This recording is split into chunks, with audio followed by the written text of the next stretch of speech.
आइए अब खबरों को देखते हैं विस्तार से। तो मध्य प्रदेश के चुनावी संग्राम में अब योगी के योद्धा ताल ठोकने के लिए तैयार हैं। खासकर उन सीटों पर योगी के मंत्रियों की जिम्मेदारी तय हो गई है जहां पर बीजेपी को कांग्रेस से चुनौती मिल रही है। इसीलिए खुद सीएम योगी भी मध्य प्रदेश के दौरे पर जाने वाले हैं और चुनावी रैली में हिंदुत्व के साथ ही विकास का संदेश भी देने वाले हैं। आपको एक रिपोर्ट दिखाते हैं कि कैसे मध्य प्रदेश में योगी मॉडल की चर्चा तेज हो चली है।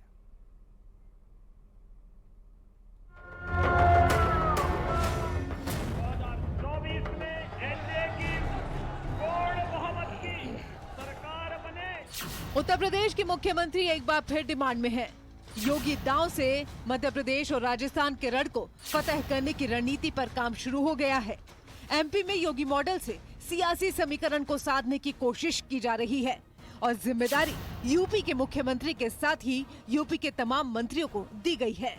कई राज्यों के विधानसभा चुनाव में ताबड़तोड़ रैलियां कर बीजेपी को जनादेश दिलाने में अहम भूमिका निभाने वाले योगी पूर्वोत्तर राज्य त्रिपुरा के बाद कर्नाटक और अब मध्य प्रदेश के दौरे पर रहेंगे, क्योंकि पीएम मोदी और गृह मंत्री अमित शाह के साथ ही सीएम योगी की डिमांड सबसे ज्यादा है।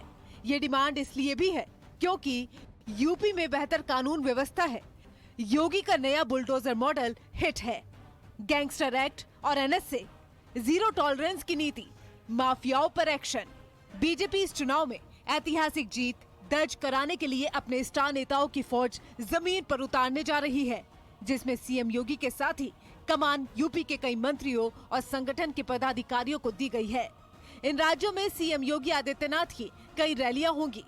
वहीं यूपी के बागी दिग्गज मंत्री और पदाधिकारी चुनावी अभियान की कमान संभालेंगे। एमपी और राजस्थान के विधानसभा चुनाव के लिए उत्तर प्रदेश के कई दिग्गज नेताओं की ड्यूटी इन दोनों राज्यों में लगाई गई है। दरअसल चुनावी प्रबंधन की कमान से लेकर और बेहतर माहौल तैयार करने के लिए उत्तर प्रदेश के दिग्गज नेताओं की ड्यूटी एमपी और राजस्थान के चुनावों में लगाई गई है। इनमें अगर हम बात करें तो कई योगी सरकार के मंत्री हैं। इसमें deputy CM Brajesh Pathak, Keshav Prasad Maurya, JPS Rathore, स्वतंत्र देव सिंह समेत तमाम मंत्रियों की ड्यूटी एमपी और राजस्थान के चुनावों में लगाई गई है। दरअसल यूपी का केंद्रीय नेतृत्व मध्य प्रदेश और राजस्थान के चुनाव में यूपी मॉडल का संदेश देना चाहता है, जिसके लिए एमपी की जन आशीर्वाद यात्रा में सीएम योगी और दोनों डिप्टी सीएम रहेंगे। चुनावी प्रबंधन की कमान सहकारिता मंत्री जेपीएस राठौर के हाथ में है। यूपी के प्रदेश महामंत्री गोविंद नारायण शुक्ला को जयपुर में प्रदेश मुख्यालय पर चुनावी व्यवस्थाओं के लिए तैनात किया गया है। राज्यसभा सांसद डॉक्टर दिनेश शर्मा को प्रचार की जिम्मेदारी दी गई है। उत्तर प्रदेश के मुख्यमंत्री योगी आदित्यनाथ की लोकप्रियता यूपी ही नहीं बल्कि उत्तर से दक्षिण तक और पूरब से पश्चिम तक बढ़ रही है और इसे हिंदुत्व के फायर ब्रांड नेता से जोड़कर देखा जा रहा है। गुजरात, त्रिपुरा और कर्नाटक के बाद रण में सीएम योगी एक बार फिर मध्य प्रदेश और राजस्थान में हुंकार भरेंगे और हिंदुत्व की छवि और अपराधियों पर जीरो टॉलरेंस की नीति से वहां की जनता को अवगत करवाएंगे। भारतीय जनता पार्टी समर्पित कार्यकर्ताओं का एक समूह है। पार्टी उनकी भूमिकाएं विभिन्न अवसर पर तय करती है। वर्तमान में 5 राज्यों में होने वाले चुनावों में भारतीय जनता पार्टी के विभिन्न कार्यकर्ताओं को जो मंत्री के रूप में, प्रदेश पदाधिकारी के रूप में, सांसद के रूप में, पार्टी के प्रवक्ताओं के रूप में काम कर रहे हैं, वह अन्य राज्यों में चुनाव प्रबंधन की दृष्टि से भेजे जा रहे हैं और भारतीय जनता पार्टी ऐसा सभी राज्यों के चुनावों में करती रही है। योगी आदित्यनाथ को मध्य प्रदेश में हिंदुत्व के एजेंडे को धार देने के साथ ही बेहतर कानून व्यवस्था के संदेश को जन जन तक पहुंचाने का दायित्व मिला है, क्योंकि योगी आदित्यनाथ का एमपी दौरा ऐसे वक्त पर हो रहा है जब धर्म के नाम पर राजनीति हो रही है। माफियाओं को मिट्टी में मिलाने वाला संदेश दिया जा रहा है, तो दूसरी तरफ यूपी में विकास को धार देने के लिए कुछ महीने पहले ही ग्लोबल समिट करवाया गया है, जिसका सीधा संदेश एमपी और राजस्थान की जनता को देना है। Bureau report, news 18।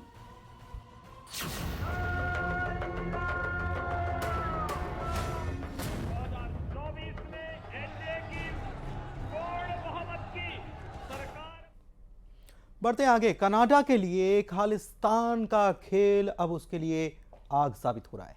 जो कनाडा भारत के एजेंटों पर आतंकी हरदीप सिंह निज्जर की हत्या का आरोप लगा रहा है, वही कनाडा अब खालिस्तानियों के गदर से खौफ में आ चुका है। इस बीच मोदी के मिसाइल विदेश मंत्री एस जयशंकर की रणनीति अब कनाडा को घुटनों पर ला चुकी है।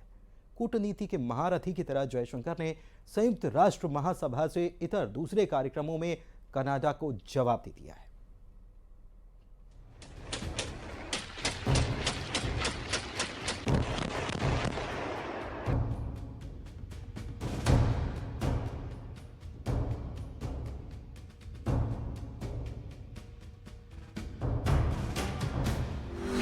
झुकेगा कनाडा, झुकाने वाला आ गया।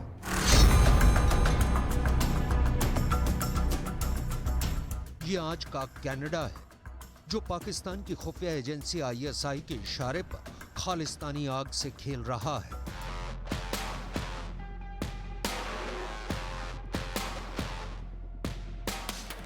ये आज का कनाडा है जो भारत को खालिस्तानी आग में जलाने की साजिश रच रहा है। कनाडा में भारत का तिरंगा झंडा जलाया जा रहा है।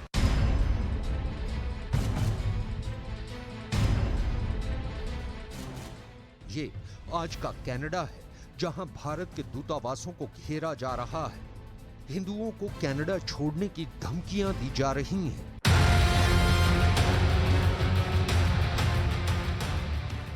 खालिस्तानी आतंकी हरदीप सिंह निज्जर की हत्या पर घड़ियाली आंसू बहाने वाले ये कनाडा के वही प्रधानमंत्री जस्टिन ट्रूडो हैं जो प्रधानमंत्री की कुर्सी से चिपके रहने के लिए खालिस्तानी आतंकियों को खुदा मानने लगे हैं। Over the past number of weeks, Canadian security agencies have been actively pursuing credible allegations of a potential link between agents of the government of India and the killing of a Canadian citizen, Hardeep Singh Nijjar. Khalistan को हथियार बनाकर Canada ने बहुत बड़ी गलती कर दी है। खालिस्तान के नाम पर मुट्ठी भर सिरफिरों के चक्कर में ट्रूडो ने अपनी मिट्टी पलीत करा ली है। जस्टिन ट्रूडो का खालिस्तानी खेल अब पाकिस्तानी साजिश से जुड़ता जा रहा है। खबर तो यहां तक आने लगी है कि पाकिस्तानी खुफिया एजेंसी आईएसआई के इशारे पर खालिस्तानी आतंकी हरदीप सिंह निज्जर की हत्या की गई।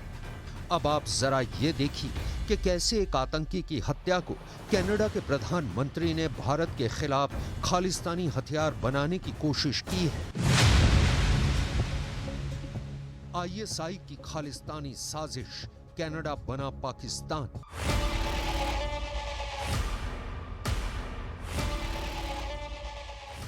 अठारह सितंबर को कनाडा के पीएम जस्टिन ट्रूडो ने खालिस्तानी नेता हरदीप सिंह निज्जर की हत्या के आरोप भारतीय एजेंट्स पर लगाए।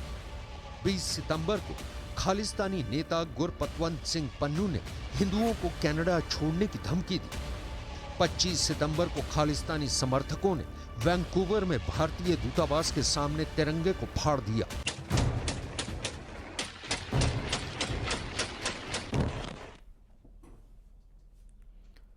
धर्म और आस्था किसी मजहब की मोहताज नहीं होती। इसका नजारा आप देख सकते हैं राजधानी भोपाल के पिपलानी में, जहां पर 4 साल पहले गणेश विसर्जन के दौरान हुआ हादसा किसी श्राप से कम नहीं था। बावजूद मुस्लिम परिवार का भगवान गणेश पर भरोसा उसी तरह कायम है। साल 2019, हर तरफ गणेश उत्सव की धूम थी। उस दिन गणेश विसर्जन होना था। परवेज अपनी अम्मी से कहकर गया कि माँ, मैं विसर्जन में शामिल होने जा रहा हूँ। लेकिन परवेज नहीं जानता था कि वो आखिरी बार विसर्जन में जा रहा है। विसर्जन के दौरान एक हादसा हुआ और परवेज कभी नहीं लौटा। परवेज ही नहीं, हादसे में 11 जिंदगियां हमेशा के लिए खामोश हो गईं, जिनमें परवेज भी था। भाई जल्दी आ जाओ यार। खाना भी नहीं खा के गया था वो। रोटी बना रही थी मैं, तो 5 रुपए की सेव लाया था मोटी वाली, और वही खा के गया था, और 10 रुपए मेरे से लेके गया था। जो करता है ऊपर वाला ही करता है, तो इसके लिए नहीं तो मैं अल्लाह मियाँ को भी बहुत ये करती थी कि मेरे लड़के को ले लिया जगह से। तो अल्लाह भी हम पे से भी विश्वास उठ गया था, पर अब करने लगी हूँ, अब करने लगी हूँ। आस्था में मजहब कभी आड़े नहीं आता। ये परवेज बहुत छोटी उम्र में ही सीख चुका था। उसकी जिंदगी का फलसफा भी ऐसा ही था। गणेश उत्सव हो या फिर नवरात्रि, बढ़ चढ़कर हिस्सा लेता। उसने अपने अब्बा से सीखा था, इंसानियत से बड़ा कोई धर्म नहीं। इतनी तो समझ थी कि उसने इतना घर को तो इतना काबिल बना दिया था, हम लोगों को भी। और उसको किसी चीज में भेदभाव था ही नहीं, वो हर चीज मान के चलता था। और उसने ना हमने कभी उसको रोक टोक करी। और उसके पापा मेरे पापा भी शुरू से इसी चीज में रहे। मेरे पापा भी गणेश विसर्जन, ये गणेश जी में जब गणेश जी बैठते थे तो मेरे पापा का भी पोस्टर बैनर पे मतलब फोटो छपा जाता था।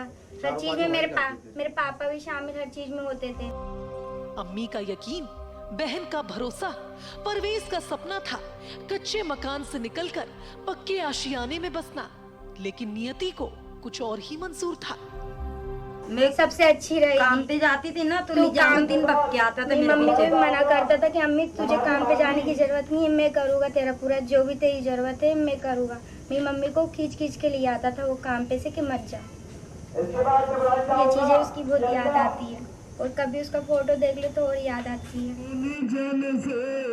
सदमे में डूबा परिवार 4 साल तक गणेश जी की स्थापना भी नहीं कर पाया। लेकिन भगवान गणेश पर से इस परिवार का भरोसा नहीं डगमगाया। 4 साल बाद फिर आस्था की लौ जली। फिर बप्पा विराजे और गणपति बप्पा मोरिया के जयकारों की गूंज सुनाई दी। ये हादसा होने के बाद लोगों की आस्था भगवान गणेश के लिए आज भी उतनी ही है।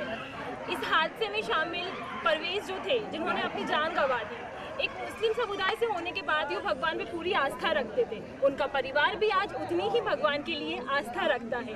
और अब एक बार फिर इन लोगों ने गणेश भगवान की स्थापना की है और इस कामना के साथ कि विघ्नहर्ता हर एक परेशानी को दूर करेंगे और उनके क्षेत्र में भी खुशहाली आएगी। कैमरामैन खिलान के साथ रितु साहू, न्यूज़ 18 भोपाल। आने वाली 30 सितंबर को राजधानी भोपाल से वायुसेना की ताकत का नजारा सबको नजर आने वाला है। ये वो दिन होगा जब वायुसेना अपने स्थापना दिवस पर शक्ति का प्रदर्शन करेगी।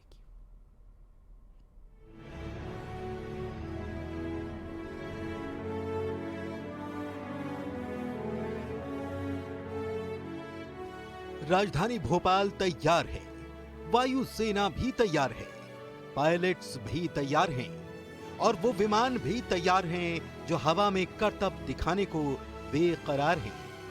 जी हां, भोपाल का आसमान इन दिनों फाइटर प्लेन्स की गर्जना से गूंज रहा है। भोपाल के आसमान में इन दिनों शौर्य और पराक्रम के साथ ही ताकत नजर आ रही है। ताकत वायुसेना की, शौर्य और पराक्रम वायुसेना का। दरअसल भोपाल में शनिवार यानी आगामी 30 तारीख को एयर शो का आयोजन किया गया है। ये एयर शो वायुसेना की 91वीं वर्षगांठ पर आयोजित होगा। लेकिन इसके पहले इस एयर शो के लिए रिहर्सल भी पायलट्स की तरफ से की गई और ये रिहर्सल सिर्फ कहने को ही रिहर्सल थी। पायलट्स में वही जोश, वही जज्बा, वही शौर्य और वही पराक्रम दिखाई दिया। उन्होंने उसी अंदाज में हवा में करतब दिखाए और 30 सितंबर को फिर से वही देखने को मिलने वाला है। इस एयर शो में शामिल विमानों की बात की जाए तो इसमें तेजस भी शामिल रहने वाला है। वही तेजस जो वायुसेना की ताकत और शान है। लाइट कॉम्बैट एयरक्राफ्ट की श्रेणी का ये फाइटर जेट कई खूबियों को समेटे हुए है। एलसीए तेजस अपने समकालीन सुपरसोनिक लड़ाकू विमान वर्ग में सबसे छोटा और हल्का है, जिसे HAL ने तैयार किया है। इसके अलावा सबकी जुबान पर अपनी दमदार परफॉर्मेंस से चढ़ा रहने वाला मिराज भी यहाँ पर नजर आ रहा है। इन विमानों के अलावा लाइट कॉम्बैट हेलीकॉप्टर प्रचंड भी जलवा दिखाएगा। साथ ही ध्रुव, चिनूक के संग संग आकाश गंगा, सूर्य किरण और सारंग हेलीकॉप्टर्स भी अपने तालमेल से रंग जमाते नजर आ रहे हैं। हालांकि ये तस्वीर सिर्फ फाइनल रिहर्सल की है और असली रंग तो 30 तारीख को ही जमेगा। लेकिन जब रिहर्सल इतनी दमदार है तो समझ जाइए कि 30 को क्या शानदार नजारा नजर आने वाला है। Bureau report, news 18। Asian games में गोल्ड जीतने वाली भारतीय महिला क्रिकेट टीम की कप्तान हरमनप्रीत कौर ने कहा है कि यह हमारे लिए विलक्षण क्षण था। पहले ही एशियन गेम्स में हमने परचम लहराया। हम पहली टीम बने हैं जिसने एशियन गेम्स और कॉमनवेल्थ गेम्स में मेडल जीता है। उन्होंने खेल मंत्रालय और बीसीसीआई से मिले सहयोग पर आभार भी जताया है। हमारे साथ भारतीय महिला क्रिकेट टीम की कप्तान है हरमनप्रीत कौर जी। मैम, इतना बड़ा मेडल जीत कर आई हैं, पहली बार हम गेम्स में गए और एशिया में परचम लहरा दिया, कैसा अनुभव रहा आपका, ये बताइए हमारे दर्शकों को। काफ़ी डिफरेंट एक्सपीरियंस था और सबसे ज़्यादा जो चैलेंजिंग था कि चाइना में जैसे क्रिकेट इतना फेमस नहीं है, उसके बावजूद वहाँ पे जाके हमें कौन सी चीज़ों के ऊपर फोकस करना पड़ेगा और वो सब बहुत चैलेंजिंग था। जैसे अभी सर ने भी बताया कि एक सेकंड जो चैलेंज था वो फूड था, क्योंकि जब आप एक विलेज में रहते हो और उसके आपको आपकी डाइट के ऊपर अब हमेशा, क्योंकि अगर आपको क्रिकेट खेलना है आपको बहुत सारी चीज़ें दिमाग में रखनी पड़ती हैं। और क्रिकेट वाइज उन्होंने काफ़ी अच्छे से ऑर्गेनाइज करा हुआ था। They actually did their best, but I think बारिश की वजह से थोड़ा बहुत ये हो रहा था, मैच ऑन एंड ऑफ हो रहा था, लेकिन उसके बावजूद भी हम काफ़ी अच्छा एक्सपीरियंस था। टीम ने काफ़ी अच्छा खेला और गोल्ड जीत कर आए, इससे बड़ी जीत क्या है हमारे लिए। एक और सवाल रहेगा मैम, एक और सवाल रहेगा मेरा, कितना सपोर्ट मिला आपको स्पोर्ट्स मिनिस्ट्री से, साई से, तमाम बातें की, आप इसको कैसे देखती हैं? पहले से काफ़ी चेंज आया, लंबे समय से क्रिकेट खेल रही है आप, सपोर्टिंग कितना रहा आपके लिए? जी हाँ, काफ़ी चेंजेस आए। लास्ट ईयर भी जब हम कॉमनवेल्थ से आए थे तब भी काफ़ी बड़ा फंक्शन हुआ था, तब भी पीएम से भी बात करने का मौका मिला था। तो आई थिंक एक स्पोर्ट्स पर्सन को जब आपको लगता है कि आपको सारी तरफ से सपोर्ट मिल रही है तो काफ़ी अच्छा लगता है। इस साल जो सबसे नई चीज़ देखने को मिली थी, जो हमारे वहाँ पर गवर्नमेंट है, उन्होंने हमें प्रिपरेशन के लिए भी पैसे दिए थे। तो आई थिंक वो सब चीज़ें बहुत नई थी जो पहले कभी ना सुनने में आई थी ना कभी देखी थी। लेकिन आई थिंक एक स्पोर्ट्स पर्सन को जब ऐसे मेंटली रहता है कि आपके ऊपर फाइनेंशियल इतना बर्डन नहीं है तो आप और भी अच्छे से खेल पाते हो। तो आई थिंक वो सारी चीज़ें बहुत मैटर करती हैं। जी, वर्ल्ड कप होने वाला है मेंस का, सभी टीमें आ चुकी हैं। भारतीय क्रिकेट टीम को आपको कितनी उम्मीद है कि भारत इस बार रोहित शर्मा की कप्तानी में क्रिकेट वर्ल्ड कप जीतेगा? क्योंकि हमारे होम ग्राउंड स्टेट कंट्री में ही है, उम्मीद करते हैं आप? हाँ, आई थिंक काफ़ी अच्छी टीम है। अभी जो लास्ट सीरीज भी हुई है काफ़ी अच्छा परफॉर्मेंस रहा है। आई होप कि एज ए इंडियन हम तो यही चाहते हैं कि इंडिया ही वर्ल्ड कप जीते और आई होप कि वो वर्ल्ड कप जीते। बहुत बहुत धन्यवाद हरमनप्रीत जी। तो भारतीय क्रिकेट महिला टीम की कप्तान थी, उनका साफ तौर पर कहना है कि पहले से ज़्यादा सुविधाएं मिली, इंफ्रास्ट्रक्चर मिला, जिसके दम पर हम एशियन गेम्स में जीत कर आए हैं। और भारतीय क्रिकेट टीम जो मेंस टीम है उसको भी बधाई दी है। होम ग्राउंड्स में मैचेस हैं, ऐसे में उम्मीद उनको भी है कि भारतीय क्रिकेट टीम इस बार वर्ल्ड कप जीतेगी और पूरी दुनिया में अपना परचम लहरा देगी। मेरे सहयोगी विपिन राय के साथ शिवम प्रताप, नेटवर्क 18 दिल्ली। और आइए स्वच्छता पखवाड़े में 1 अक्टूबर को एकजुट होकर 1 घंटे के लिए सुबह 10 बजे श्रमदान कर पूज्य महात्मा गांधी जी को स्वच्छ भारत की स्वच्छांजलि दें। स्वच्छता कार्यक्रम की अधिक जानकारी के लिए स्वच्छताहीसेवा.com पर जाएं।